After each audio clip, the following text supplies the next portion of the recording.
লা ইলাহা ইল্লাল্লাহ জোরে লা ইলাহা ইল্লাল্লাহ লা ইলাহা ইল্লাল্লাহ মুহাম্মাদুর রাসূলুল্লাহ সাল্লাল্লাহু আলাইহি ওয়াসাল্লাম। এই কালেমা এত মধুর, এই কালেমা এত প্রেমের কালেমা, এই কালেমা এত সাংঘাতিক জিনিস নবীজি সাহাবীদেরকে দিয়েছিলেন। আর সাহাবারা কালেমা অন্তরে ভরে নিয়ে তাদের বিজ্ঞান হারিয়ে ফেলেছিল। তাদেরকে যদি বলতো ওই লক্ষ কাছের তরবারি নিয়ে দাঁড়িয়ে আছে, তুমি ওদের মাঝখানে জেহাদের জন্য চলে যাও, তো পিছনে সামনে কোনো দিকে ভাবেনি।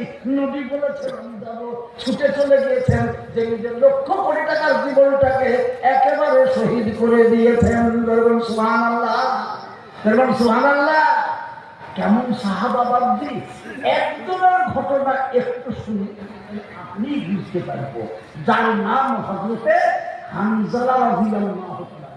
নিশ্চয়ই শুনেছি হানজালা। আল্লাহু আকবার। গরিব মানুষ, প্রথম নবীজি